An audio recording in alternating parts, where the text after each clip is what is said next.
रामाय रामभद्राय रामचंद्राय वेधसे रघुनाथाय नाथाय सीतायाः पतये नमः। सर्वेभ्यो भवद्भ्यो नमः। सर्वेषां कृते हार्दान् प्रणामान् विनिवेद्य संस्कृतभारत्याः जयपुरप्रान्त्य अधिकारिणां कृते कार्तज्ञं विनिवेद्य रामगुणकथा मन्दाकिन्याः प्रचलति क्रमे अद्य भगवतः दृढव्रतत्वाख्यं गुणम् अनुभवामः। स एव गुणः क्रमप्राप्तः। कोऽन्वस्मिन् साम्प्रतं लोके गुणवान् कश्च वीर्यवान् धर्मज्ञश्च कृतज्ञश्च सत्यवाक्यो दृढव्रतः इति पृष्टं। सत्यवाक्यत्वपर्यन्तम् अस्माभिः पूर्वेषु अहस्सु अनुभूतम्। अद्य दृढव्रतत्वाख्यः गुणः अनुभूयते। व्रतं नाम किं? दृढव्रतं तत्र प्रथमतः व्रतं नाम किमिति अस्माभिः ज्ञातव्यं भवति। व्रतशब्दः भक्षणे, भक्षणाभावे, नियमे, संयमे, तपसि अनेकेषु अर्थेषु प्रसिद्धः अयं व्रतशब्दः। परन्तु यत् व्रतम् अत्र अस्माभिः इदानीम् उच्यते तद्व्रतं भिन्नं। तत् न भोजनत्यागरूपं व्रतम्, अनशनरूपं व्रतं तन्न, उपवासरूपं व्रतं न। तद्व्रतं भगवतः सङ्कल्परूपं। कर्मणः आपरिसमाप्ति, कर्मणः अभिनिवृत्त्यै यः सङ्कल्पः स एव सङ्कल्पः अत्र व्रतत्वेन अस्माभिः ज्ञातव्यः, भगवत्सङ्कल्पः। अयञ्च भगवत्सङ्कल्पः एव व्रतं भगवतः इति कथं ज्ञायते इति अस्माभिः श्रीभाष्ये भगवद्रामानुजाचार्यैः मङ्गलश्लोके अयमर्थः प्रकटितः।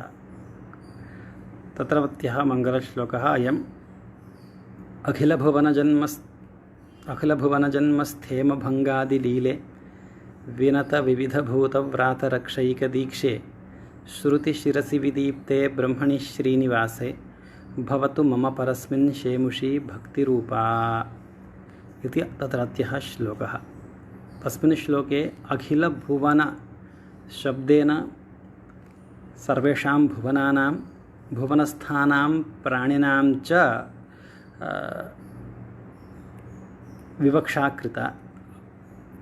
तेषां सर्वेषामपि जन्म, सृष्टिः, स्थेमा, स्थितिः, भङ्गः, लयः, जगज्जन्मस्थितिलयकर्तृत्वं भगवतः वेदान्तसिद्धं।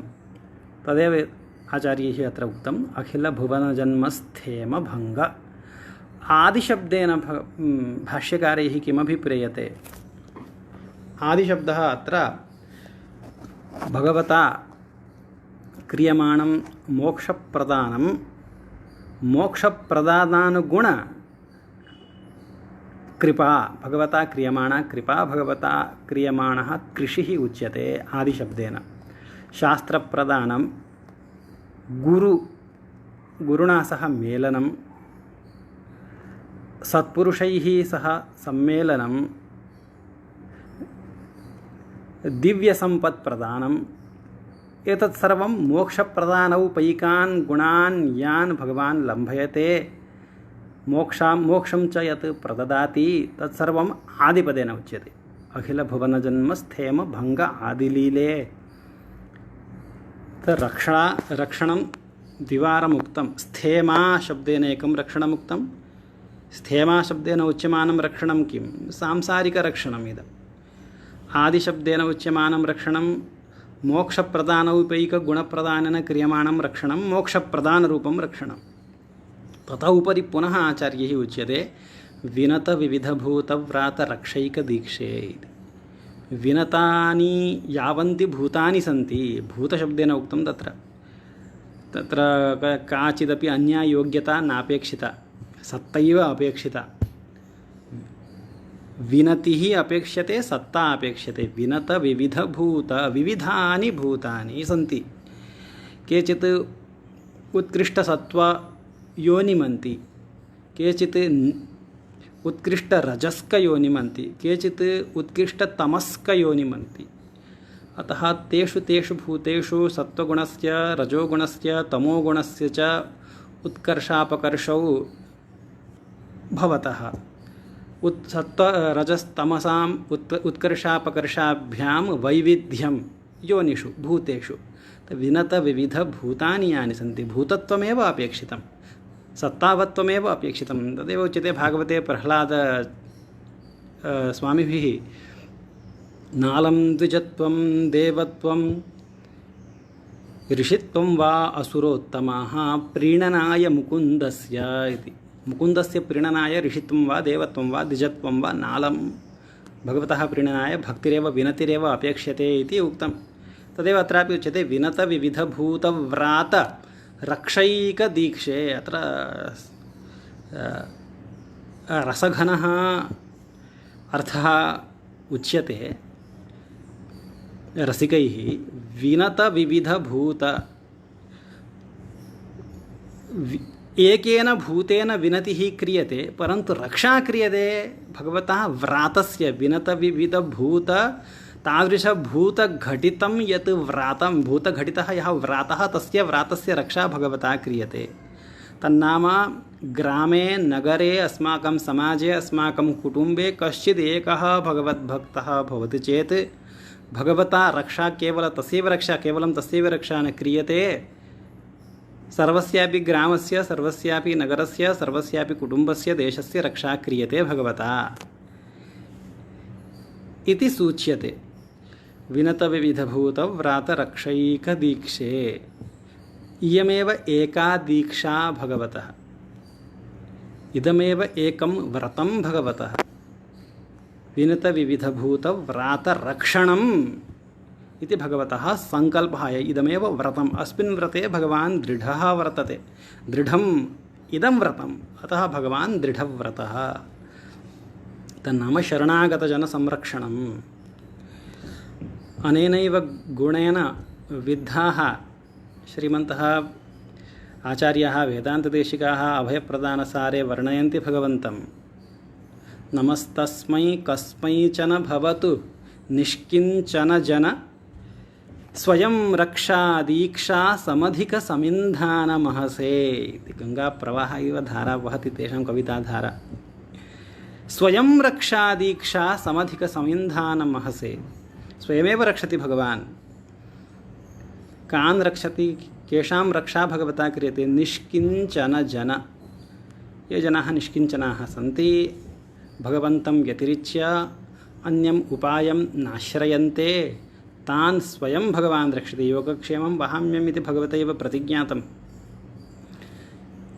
इदानीं भगवतः दृढव्रतत्वं किम् इति अस्माभिः चिन्तितं। शरणागतरक्षणे भगवतः या वैयग्री वर्तते, या तदेक परता भगवतः वर्तते, रक्षणे एव भगवतः यत् तन्मयत्वं वर्तते, तदेव भगवतः दृढव्रतत्वम्। इमं गुणं पश्यामः अद्य रामायणानुसारेण। भगवति रामभद्रे अयं गुणः कथं कुत्र कुत्र विकसितः, कुत्र कुत्र अस्माभिः अनुभवितुं शक्यते इति द्रष्टव्यं। भगवतः गुणानुसन्धानवेलायाम् अस्माभिः एवं चिन्त्यते, एकैकोऽपि गुणः भगवतः असाधारणः इति। न तत्र मानुषेण जन्मना, एकेन मानुषेण जन्मना एकोऽपि गुणः अनुभवितुं भगवतः न शक्यते। सौशील्यगुणः चिन्त्यते चेत् अयमेव भगवतः प्रधानगुणः इति अस्माकं मनसि आयाति।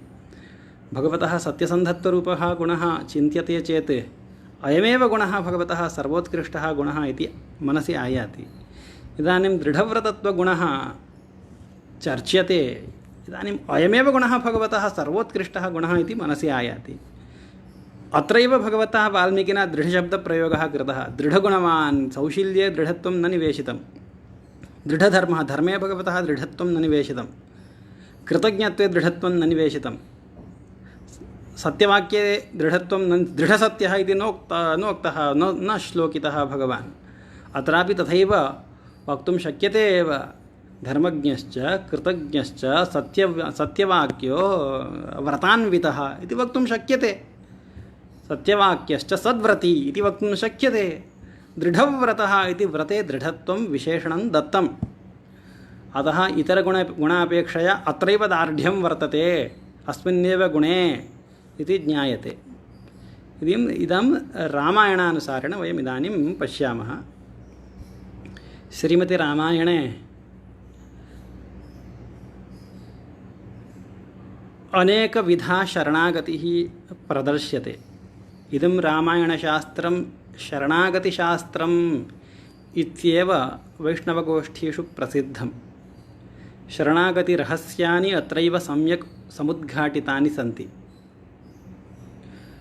अस्मिन् शरणागतिशास्त्रभूते श्रीरामायणे ऋषिभिः कृतं भगवत् प्रपदनं, ऋषिभिः कृता भगवत् शरणागतिः एका। तत्र ऋषीणाम् अस्थिसञ्चयं वीक्ष्य, मृतानां ऋषीणां राक्षसैः खादितानाम् अस्थीनि भगवान् पश्यति। तद्दृष्ट्वा भगवता प्रश्ने कृते ऋषयः दण्डकारण्ये राक्षसेभ्यः उत्पन्नं घोरं भयं प्रतिनिर्दिशन्ति। रक्षार्थं भगवन्तं प्रार्थयन्ते च।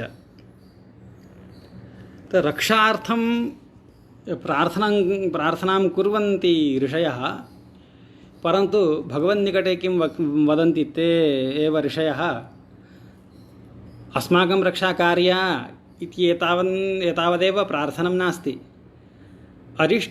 पश्याश्रमपदं रम्यं दण्डकारण्यवासिनां येषां तपस्विनां वीर तपसा भावितात्मनां सुप्राज्य फलमूलानि पुष्पितानि वनानि च प्रशस्तमृगयूथानि शान्तपक्षिगणानि च।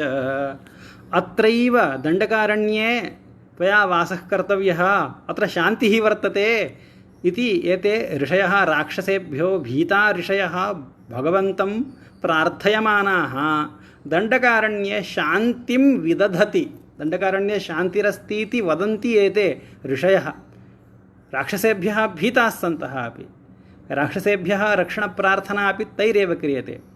तच्छ्रुत्वा भगवानपि अस्तु मया सर्वोऽपि राक्षसगणः विनाश्यते इति भगवता प्रतिज्ञा क्रियते।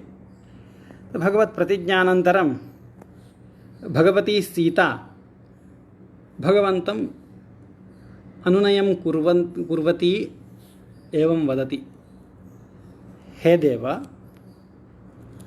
स्वामिन्, मनुष्येषु त्रयो दोषाः नितान्तं हेयाः, कथञ्चिदपि परिहरणीयाः। असत्यम् इति प्रथमो दोषः, कामः इति द्वितीयो दोषः, हिंसा इति तृतीयो दोषः। एते दोषाः मनुष्यैः अवश्यं हातव्याः। मिथ्यावाक्यन्तु परमम्, मिथ्यावाक्यमिति प्रथमः दोषः। तस्मात् गुरुतरावुभौ परदाराभिगमनं विना वैरं च रौद्रता इति त्रयः दोषाः भगवत्या उक्ताः। तत्र भगवती मिथ्यावाक्यं नास्ति इति सिद्धं। तत् जगति सूर्याचन्द्रमसौ अस्तङ्गतौ चेदपि भगवतः सत्यप्रभावेणैव जगति प्रकाशः भविष्यति। अतः रामभद्रे मिथ्यावाक्यं सम्भावयितुमपि न शक्यते। भवति भगवती प्रथमो दोषो नास्ति इति देव्या एव परिहृतं। द्वितीयोपि दोषः परदाराभिलषणं कुतः? परदाराभिलाषः भगवती नास्त्येव, त्वयि तन्नास्ति। न रामः परदारान् वै चक्षुर्भ्यामपि पश्यति इति देव्या कैकेय्या उक्तं भरतनिकटे। अस्तु, तत् इदानीम् अयं तृतीयो दोषः हिंसा इति तृतीयो दोषः। इदमेव मम मनः इदानीं बाधते। यतः निर्वैरं क्रियते मोहात् तच्च ते समुपस्थितम् अकारणं मोहादेव परेषां नाशनम् इदानीं हे रघुवीर तव समुपस्थितं विद्यते। ऋषीणां रक्षणाय रक्षसां वधः भवता प्रतिज्ञातः। एतदर्थम् एव वयं दण्डकान् प्राप्ताः इत्येव त्वया उच्यते। अतः अकारणं रक्षसां वधः कुतः किमर्थं करणीयः इति देव्या अयं प्रश्नः।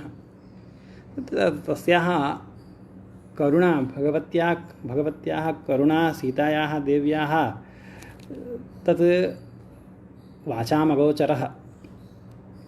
अतः स्वयं भगवान् वाल्मीकिः देव्या कारुण्यरूपया इति भगवतीं स्तौति।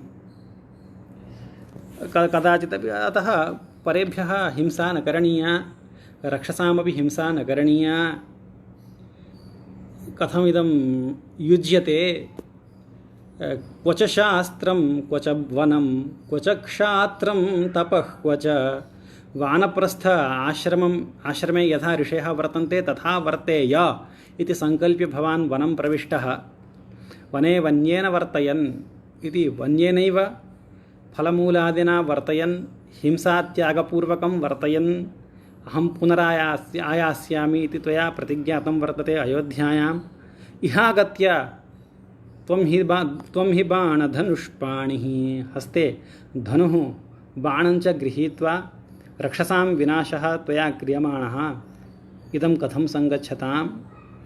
भवान् ऋषिवेषे वर्तते, अतः ऋषिधर्मः एव भवता अनुसरणीयः। यदि रक्षोभिः अपराधः कृतश्चेत् राजा एव दण्डधरः दण्डं धारयिष्यति। भरतः इदानीं राजा, भवांस्तु न राजा, अतः दण्डधारणयोग्यत्वमपि भवति अहं न पश्यामि। अतः रक्षसाम् उपरि अकारणक्रोधः भवता नाविष्करणीयः इति भगवती कथयति। तत्र स्त्रीचापलादे तदुदाहृतं मे धर्मं च वक्तुं तव कः समर्थः विचार्य बुद्ध्या तु सहानुजेन यद्रोचते तत्कुरु माचिरेण इति भगवती भगवन्तं कथयति। मया यदुक्तं तदस्तु, परन्तु लक्ष्मणेन अपि साकं सम्यक् विचार्यैव रक्षसां वधः करणीयः इति तच्छ्रुत्वैव भगवान् कथयति, हे सीते, हितमुक्तं त्वया देवी, सम्यगेव उक्तं त्वया अनुचितं किमपि नोक्तं। स्निग्धया सदृशं वचः कुलं व्यपदिशन्त्या च धर्मज्ञे जनकात्मजे। भगवान् मुहुः भगवतीं सीतां धर्मज्ञे इति सम्बोधयति। अस्तु, तदस्तु, तस्याः धर्मज्ञत्वं कथमिति सः अन्यः वचः प्रपञ्चः भविष्यति। मया ते ऋषयः एवम् उक्ताः यदा ते आगताः प्रसीदन्तु भवन्तो मे। हे ऋषयः, भवन्तः प्रसीदन्तु। भवन्तः मन्निकटम् आगत्य शरणागतिं कृतवन्तः रक्षणार्थं। मम कृते अयं सम्मानः न ह्रीरेषा तु ममातुलः यदीदृशैरहं विप्रैः उपस्थेयैरुपस्थितः। मया वन्दनीयाः ऋषयः मां वन्दन्ते इति मम इयं ह्रीः, मम लज्जा जायते। अतः अवश्यं मया भवतां रक्षा करिष्यते इति प्रतिज्ञातं वर्तते मया। अतः हे देवी, अहं किमपि कर्तुं शक्नोमि, अन्यत् किमपि करिष्यामि, परन्तु शरणागतान् उपेक्षितुम् अहम् असमर्थः, अहं तन्न करोमि इति भगवान् कथयति। अत्रैव भगवतः दार्ढ्यम् एकेन श्लोकेन सूच्यते। भगवता वाल्मीकिना भगवद्राममुखात्, भगवतः मुखादेव, मुखारविन्दादेव अयं श्लोकः निःसृतः।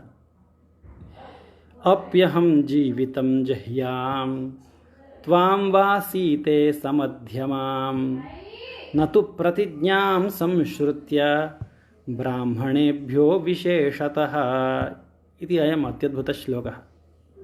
हे सीते अहं जीवितं जह्याम् इति भगवान् वदति।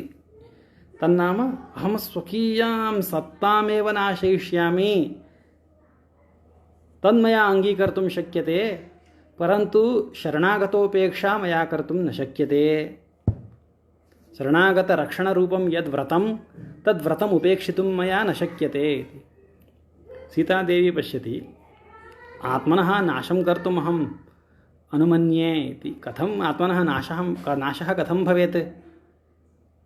आत्मा नित्यः वर्तते, जीवात्मानः नित्यः, परमात्मा नित्यः। न त्वेवाहं जातुनासं न त्वं नेमे जनाधिपः न चैव न भविष्यामः सर्वे वयमतः परमिति गीतासु उपदिश्यते। न चैव न भविष्यामः इति अवश्यं भविष्यामः। अतः सत्तानाशः भवज्जीवितनाशः असम्भवी, कदापि न भविष्यति। तत् अप्यहं जीवितं जह्याम् इति भवता यदुच्यते तद् न सम्भवति इति भगवत्या सीतया सोत्प्रासं वीक्ष्यते भगवान्। तदानीं भगवान् किं कथयति, त्वां वा सीते, हे सीते अहं त्वां वा त्यजेयम्। अस्तु, मम आत्मनाशः न भवति, मा भूत्, परन्तु त्वामपि अहं त्यक्तुम् उत्सहेय, परन्तु शरणागतान् उपेक्षितुम् अहं न समर्थः इति भगवान् पुनः वदति। भगवतीं जानकीम् अपि त्यक्तुं समर्थः अहं, त्यक्तुम् उत्सहेय इति भगवद्वचनस्य किं तात्पर्यम्?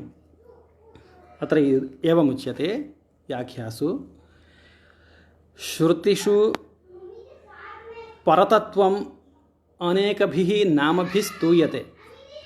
सत्, ब्रह्म, आकाशः, आदित्यः, इन्द्रः, वरुणः, यमः, रुद्रः, अनेकधा अभिष्टूयते भगवान्।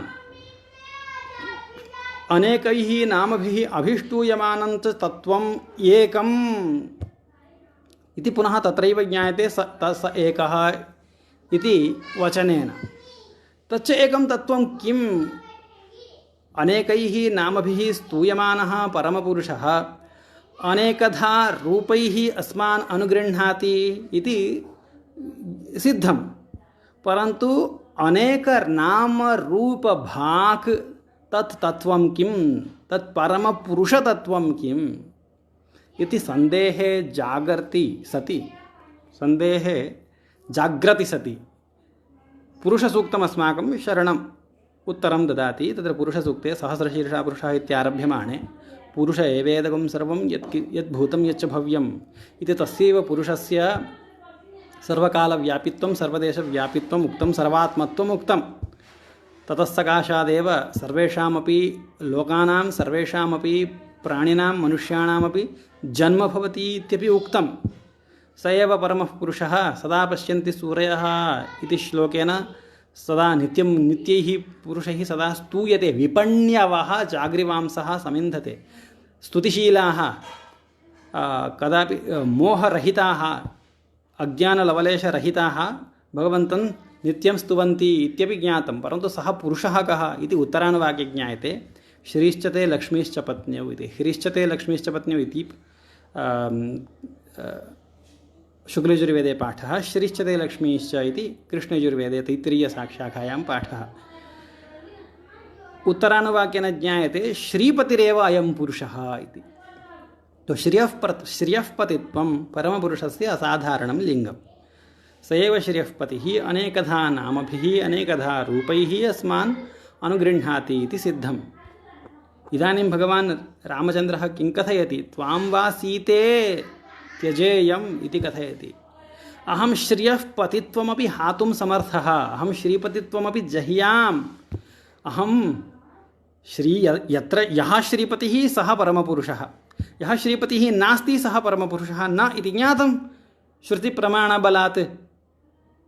स एव यः पुरुषः, यः श्रीपतिः, स एव ब्रह्म।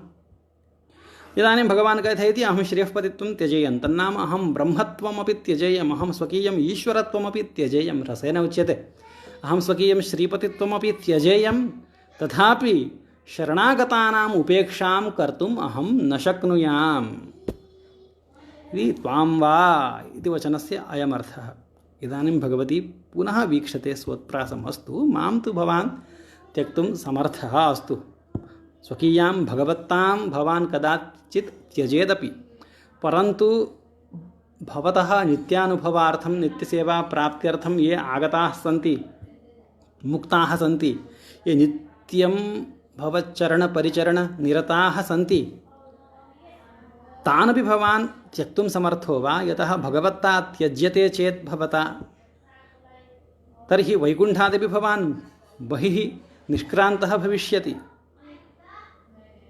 तर्हि शेषासनादि गरुडादि लक्ष्मणभरतादि ये नित्यसूरयः सन्ति, तेषामपि वियोगः भवता सहनीयः भवति। तद्वियोगः भवता सोढुं शक्यते वा इति सीतादेवी सोत्प्रासं पुनः पश्यति। तदा भगवान् वदति, एवं तानपि अहं त्यक्तुं समर्थः, अतः तेषां रक्षा मया न करणीया, ते स्वयं समर्थाः सन्ति। ब्रह्मणा साकं ते परमं साम्यम् उपेताः, भगवत्साधर्म्यं गताः, ब्रह्मविद् ब्रह्मैव भवति इति वेदेन स्तूयमानाः ते, अतः तेषां रक्षा मया करणीया इति नास्ति। तानपि अहं त्यक्तुं समर्थः। अप्यहं जीवितं जह्यां त्वां वा सीते स लक्ष्मणमपि अहं त्यक्तुं समर्थः, न तु प्रतिज्ञां संश्रुत्य। किन्तु या इयं प्रतिज्ञा, यः अयं सङ्कल्पः वर्तते, सङ्कल्पं प्रकटय्य ब्राह्मणेभ्यो विशेषतः, ब्राह्मणशब्दोपलक्षित शरणागतसामान्यमत्र उच्यते इति निर्वाहः, सर्वानपि शरणागतान् अहम् अवश्यमेव रक्षेयम्। रक्षा का? भगवता ऋषीणां रक्षणार्थं रक्षोवधः करणीयः वा इति प्रश्ने उच्यते, रक्षा नाम इष्टप्रदानम्, अनिष्टनिवारणम्, इयमेव रक्षा, अन्या रक्षा कापि नास्ति। मनोनुकूलसम्पादनं, मनःप्रतिकूलनिवारणम्। इदानीं रक्षसां वधः भवति चेत् ऋषयः सर्वेपि निर्विघ्नं तपः आचरितुं शक्नुवन्ति। अस्माकं इमे कण्टकभूताः राक्षसाः गताः इति तेषां मनसि आनुकूल्यप्रतीतिः स्यात्। शरणागतानां मनसि आनुकूल्यबुद्धि समुत्पादनमेव भगवद्दृष्ट्या रक्षा। इयमेव रक्षा वस्तुतः, इष्टप्रदानमेव, मनोनुकूलसम्पादनमेव रक्षा भवति। अतः ऋषीणां रक्षा भवतु नाम ऋषीणां मनसि आनुकूल्यानुभवः भवतु, इयमेव रक्षा ऋषीणां कर्तव्या। एतदर्थं शरणागतानाम् इष्टप्रदानार्थं, शरणागतानां मनोनुकूलसम्पादनार्थम् अहं जीवितमपि जह्यां, सीतामपि जह्यां, लक्ष्मणमपि जह्यां, परन्तु तेषां तेषाम् अभीष्टप्रदानम् अहम् अवश्यं करिष्यामि, तेषाम् अनिष्टनिवारणम् अहम् अवश्यं करिष्यामि इति भगवता अनेन श्लोकेन उच्यते। अप्यहं जीवित, अयमेव प्राणभूतश्लोकः भगवतः रक्षणनैर्भर्ये। अप्यहं जीवितं जह्यां त्वां वा सीते समध्यमां, न तु प्रतिज्ञां संश्रुत्य ब्राह्मणेभ्यो विशेषतः इति। अस्तु, इतः परम् अत्र तु इदानीं भगवता दण्डकारण्ये ऋषीणाम् अभयप्रदानाय सर्वाण्यपि रक्षांसि पञ्चत्वं प्रापितानि इति कथा अत्र न वक्तव्या। दृढव्रतत्वप्रतिपादनवेलायां भगवता इदं दृढव्रतत्वम् अन्यत्र क्व प्रदर्शितम् इति अस्माभिः इदानीं चिन्तनीयम्। विभीषणशरणागतिवेलायां भगवतः अयं गुणः पुनः अतिसमुज्ज्वलतया प्रकटीभवति। अतः तत्स्थलम् अस्माभिः नावलोक्यते चेत् अयं दृढव्रतत्वगुणख्यापनम् अपूर्णमेव स्यात्। रावणम् अनेकधा बोधयति विभीषणः, तथापि रावणः विभीषणस्य वाक्यं न शृणोति। त्वां तु धिक् कुलपांसनम् इति विभीषणं तर्जयित्वा निष्कासयति। विभीषणोऽपि निवार्यमाणस्य मया हितैषिणा न रोचते ते वचनं निशाचर, परान्तकाले हि गतायुषो नराः हितं न गृह्णन्ति सुहृद्भिरीरितम्। अन्तकालसमये मित्रैः उच्यमानं वचनं हितं वचनं म्रियमाणाय न रोचते, अतः मयोक्तं त्वं न आचरसि इति रावणं दूरतः एव नमस्कृत्य विभीषणः सद्यः एव रामनिकटम् आगच्छति इत्युक्त्वा परुषं वाक्यं रावणं रावणानुजः आजगाम मुहूर्तेन यत्र रामः स लक्ष्मणः। तत्र आगत्य विभीषणः किं कथयति, मया सर्वं त्यक्तं, परित्यक्ता मया लङ्का त्यक्ता वर्तते, इदानीं सर्वेपि भवन्तः वानराः रामनिकटं गत्वा विभीषणः शरणागतिं करोति इति निवेदयन्तु। त्यक्त्वा पुत्रांश्च दारांश्च राघवं शरणं गतः, निवेदयत मां क्षिप्रं राघवाय महात्मने सर्वलोकशरण्याय विभीषणमुपस्थितम् इति विभीषणस्य वचनमिदं। त्यक्त्वा पुत्रांश्च दारांश्च सर्वधर्मान् परित्यज्य मामेकं शरणं व्रज इति भगवता कृष्णावतारे उपदिष्टम्। प्रायः अयं समुपदेशः भगवतः विभीषणशरणागतिं वीक्ष्यैव स्यात्। विभीषणशरणागतिः दृष्टा भगवता रामावतारे, कृष्णावतारे इयमेव आदर्शभूता शरणागतिः इति भगवता मत्वा उपदिश्यते। सर्वधर्मान् परित्यज्य आगताय विभीषणाय इदानीं भगवता सभा आहूयते, वानरसभा। तत्र सुग्रीवः वर्तते, हनुमान् वर्तते, अङ्गदः, जाम्बवान्, मैन्दः, नलः सर्वेपि वर्तन्ते।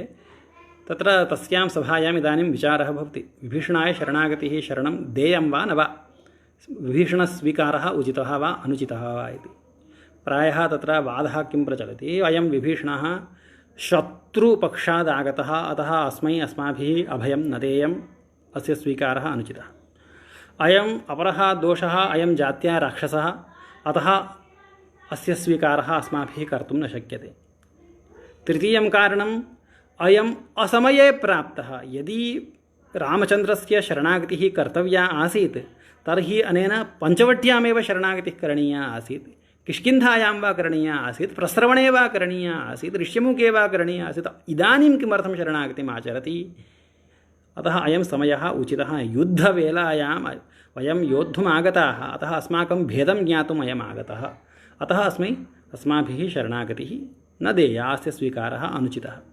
अपरः कथयति, अस्य के गुणाः के दोषाः अस्माभिः न ज्ञायन्ते, अस्य स्वभावं स्वरूपं च अज्ञात्वैव कस्यापि कृते अस्माभिः शरणागतिः न देया इति कश्चित् कथयति। अन्ते श्री हनुमान् आञ्जनेयस्वामी कथयति, अवश्यमेव विभीषणस्वीकारः उचितः। अहं जानामि विभीषणम्, अयं परमसात्विकः नारायणभक्तः, लङ्कायां मया अयं ज्ञातः, अतः विभीषणाय शरणागतिः देया एव इति हनुमतः वचनम्। इदं सर्वं श्रुत्वा भगवान् श्रीरामचन्द्रः किं कथयति, अथ रामः प्रसन्नात्मा श्रुत्वा वायुसुतस्य। तन्नाम कः अर्थः? सर्वैः एतावत्पर्यन्तं भाषितं, सुग्रीवेण भाषितम्, अङ्गदेन, जाम्बवता, इतरैः वानरैः शरणागतस्य स्वीकारः नोचितः। भगवता श्रुतम् एव न, भगवता न श्रुतं तेषां वचनं, भगवता श्रुतं हनुमतः वचनमेव। किमर्थं? हनुमतैव उक्तम् अस्य स्वीकारः उचितः इति। अतः अथ रामः प्रसन्न आत्मा श्रुत्वा वायुसुतस्य प्रत्यभाषत दुर्धर्षः श्रुतवान् आत्मनि स्थितम्। भगवान् इदानीं वदति, स्वकीयं विचारं प्रकटयति। ममापि च विवक्षास्ति काचित् प्रतिविभीषणं।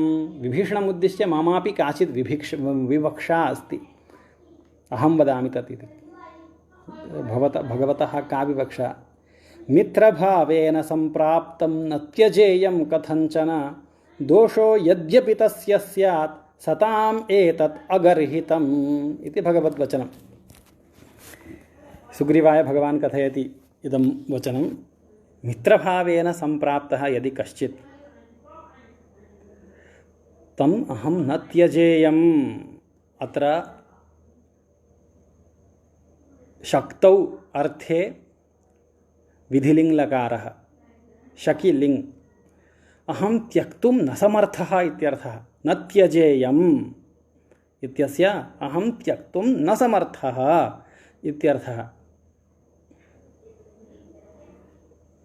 यः मित्रभावेन आगच्छति, दासभावेन नागच्छति, पूजकसेवकभावेन नागच्छति, मित्रभावेनैव आगच्छति। अस्य कल्याणं भवतु, अस्य अभ्युदयः भवतु इति भावेनैव मत्सकाशे यः आगच्छति तम् अहं कदापि त्यक्तुम् असमर्थः। न त्यजेयं कथञ्चन। अथवा भगवतः अयं सङ्कल्पः, अहं न त्यजेयम्, अहं न त्यक्ष्यामि इति भगवतः सङ्कल्पः क्रियते विधिलिङ्गे। दोषो यद्यपि तस्य स्यात्, दोषास्सन्ति चेत् तस्य शरणागतस्य दोषेषु सत्सु तत्र दण्डदानं वा, तत्र उपेक्षाभावो वा, दोषाणां परिमार्जनं वा, तथैव तस्य स्वीकारो वा, ममैव इच्छा तत्र अहमेव दण्डं धारयामि, क्षमां वा करोमि। दोषं कारणीकृत्य, दोषं प्रदर्श्य अहं तं न त्यजेयं, दोषो यद्यपि तस्य स्यात्। सुग्रीवं पश्यति भगवान्, सुग्रीवनिकटेपि दोषाः स्युः एव, परन्तु सुग्रीववालिनोर्मध्ये सुग्रीवस्यैव भगवता स्वीकारः कुतः कृतः? सुग्रीवे बाल्यपेक्षया अतिरिक्तः को गुणः? हनुमत्सम्बन्धरूपो गुणः। हनुमन्मुखेन सुग्रीवस्य शरणागतिः सञ्जाता, अतः सुग्रीवस्य स्वीकारः भगवता कृतः। दोषो यद्यपि तस्य स्यात् सताम् एतत् अगर्हितं। दुष्टानां स्वीकारः सतां महापुरुषाणां निन्दायै न भवति वा इति प्रश्ने भगवान् कथयति, न भवति। सताम् एतद् अगर्हितं। सन्तः शरणागतपरित्राणं कदापि हेयदृष्ट्या न द्रक्ष्यन्ति। सताम् एतत् सम्मतमेव भवति इति भगवता उच्यते। सताम् एतत् अगर्हितम् इति। सुग्रीवः तद्वचनं श्रुत्वा पुनः कथयति, न इदमुचितं नास्ति, अयं दुष्टो वा भवतु अदुष्टो वा भवतु तदन्यत्, परन्तु ईदृशं व्यसनं प्राप्तं भ्रातरं कः परित्यजेत्? यः स्वकीयं भ्रातरमेव त्यक्त्वा आगतः अयं विभीषणः, नाम्नैव अयं भीषणः, विशेषेण भीषणः विभीषणः, तस्य स्वीकारः अत्यन्तम् अनुचितः। तस्य स्वीकारः मा भूत्। यः भ्रातरं त्यजति अन्यान् किमर्थं न त्यजति इति भगवान् सोत्प्रासं सस्मयं सुग्रीवं वीक्ष्य कथयति, तद् समीचीनमेव। भवदृशाः सुहृदः दुर्लभाः सन्ति, भरतसदृशाः भ्रातरः अपि दुर्लभाः सन्ति, मद्विधाः पुत्राः दुर्लभाः सन्ति, तदस्तु, परन्तु अस्य त्यागः मया कर्तुं न शक्यते इति भगवान् कण्डु महर्षेः वचनं प्रमाणीकृत्य स्मृतिप्रमाणानुसारम् अनन्तरं कपोतदृष्टान्तेन, विरिक्षवानरदृष्टान्तेन अनेकधा दृष्टान्तान् प्रदर्श्य कथमपि मया तस्य रक्षणं कर्तव्यम् इति भगवान् वदति। आर्तो वा यदि वा दृप्तः परेषां शरणं गतः अरिः प्राणान् परित्यज्य रक्षितव्यः कृतात्मनः। प्राणान् परित्यज्य अपि तस्य रक्षा विधेया, अतः मया अस्य रक्षा क्रियते एव इति वदति। तम् आनय इति सुग्रीवं भगवान् आदिशति। तस्य आनयनाय सुग्रीवः यदा गच्छति पुनः तं निरुन्धानो भगवान् आदिशति, हे सुग्रीव, आनयैनं हरिश्रेष्ठ दत्तमस्या भयं मया, विभीषणो वा सुग्रीव यदि वा रावणस्वयम् इति कथयति। इदानीं विभीषण अभयप्रदानावसरे एतावती चर्चा अस्माभिः कृता, एतादृशी चर्चा पुनः न करणीया। रावणः अपि आगच्छति चेत् मित्रभावेन तस्यापि मया अभयं दत्तम् इति त्वं मन्यस्व इति भगवान् पुनः आदिशति। इदं भगवतः यत् रक्षणव्रतं वर्तते, सर्वजनरक्षणव्रतं, भगवता अत्रैव भगवता इदमुपदिश्यते। सकृदेव प्रपन्नाय तवास्मि इति च याचते, अभयं सर्वभूतेभ्यो ददाम्ये तद्व्रतं मम इति। रामचरमश्लोकः इति उच्यते अयं श्लोकः सर्वैः वैष्णवभक्तैः। कृष्णचरमश्लोकः भगवद्गीतासु, अयं रामचरमश्लोकः। कृष्णचरमश्लोकादपि अस्य वैशिष्ट्यं वर्तते। अत्र भगवता उच्यते, सकृदेव तेन शरणागतिः कृता, तवास्मि इति याचताम् एकवारम्। इदं पर्याप्तं वचनमेव पर्याप्तं तवास्मि इति वचनम् इदमस्ति चेत् अहं तस्य रक्षां करिष्यामि अवश्यं करिष्यामि एतद् व्रतं मम इदं व्रतम् इति भगवता उच्यते सकृदेव प्रपन्नाय तवास्मीति च याचते अभयं सर्वभूतेभ्यो ददामि एतद् व्रतं मम इति भूतेभ्यः इति पदस्य द्विधा व्याख्या चतुर्थ्यन्ततया एका व्याख्या सर्वभूतेभ्यः सः मनुष्यो वा ब्राह्मणो वा चण्डालो वा म्लेच्छो वा पशुः वा देवो वा असुरो वा सर्वभूतेभ्यः अभयं ददामि इति एका व्याख्या सर्वभूतेभ्यः इति पंचम्यन्ततया अपरा व्याख्या सर्वभूतेभ्यः यस्मात् कस्माच्चिदपि भूतात् तस्य अहं रक्षां करिष्यामि इति पंचम्यन्ततया अपरा व्याख्या चतुर्थ्यन्ततया व्याख्यायां रसः अधिकः वर्तते कः रसः सकृदेव प्रपन्नाय तवास्मीति च याचते इत्यत्र प्रपन्नाय इति एकवचनं तवास्मीति च याचते इत्यत्र याचनाय कर्तरि अपि एकवचनं परन्तु रक्षणदानं कस्मै एकस्मै न रक्षणदानं तु सर्वभूतेभ्यः तेन शरणागतेन ये पुरुषाः यानि यानि भूतानि मदीयानि इति अभिमतानि सन्ति ये पुरुषाः मदीयाः इति ममत्वाभिमानेन गृहीताः सन्ति तेषां सर्वेषामपि भगवता रक्षा क्रियते इति अयमपि अर्थः अत्र स्वीकृतः इत्थं भगवतः अस्य व्रतस्य भगवता परिपालनाय एव एतावन्तः अवताराः स्वीक्रियन्ते गृह्यन्ते अस्य गुणस्य रक्षणायैव इतरे सर्वे अपि भगवद्गुणाः प्रकाशिताः सन्ति शरणागतानां रक्षणायैव भगवता अवतारः क्रियते इतरेपि गुणाः प्रकाश्यन्ते अतः अयमेव गुणः भगवतः प्रधानो गुणः इति भाति वस्तुतः भगवतः ये गुणाः अस्माभिः वर्ण्यन्ते ते गुणाः तस्मिन् अवसरे वर्णनावसरे ते अयमेव गुणः भगवतः प्रधानभूतः मुख्यः गुणः इति अस्माकं भाति अत्र परन्तु भगवता वाल्मीकिना एव दृढशब्दः प्रदत्तः भगवतः रामस्य चर्मश्लोकत्वेन एतद् व्रतं मम इति अयं व्रतशब्दघटितः अयं श्लोकः स्वीक्रियते अतः अयं भगवतः यः शरणागतपरिपालनम् इति यः गुणः वर्तते शरणागतपरिपालने भगवतः यन्नैर्भर्यं यः सङ्कल्पः यः दीक्षा वर्तते अयमेव गुणः भगवता प्रधानत्वेन स्वीकृतः अस्यैव गुणस्य परिपालनाय भगवता इतरे गुणाः तदा तदा प्रकाश्यन्ते इति ज्ञायते एतावदुक्त्वा प्रायः अयमेव अस्माकं कार्यक्रमः अन्तिमः इति अहं मन्ये वारं तत्र पञ्चकथाः भवेयुः इति उक्तमासीत् अद्य पञ्चमी रामगुणकथा सम्पन्ना वर्तते अतः सर्वेभ्योऽपि श्रोतृवर्येभ्यः अहं हार्दान् धन्यवादान् निवेदयामि पुनः आयोजकवर्येभ्यः सर्वेभ्यः हार्दं कार्तज्ञभावं विनिवेद्य अहं विरमामि धन्यवादः।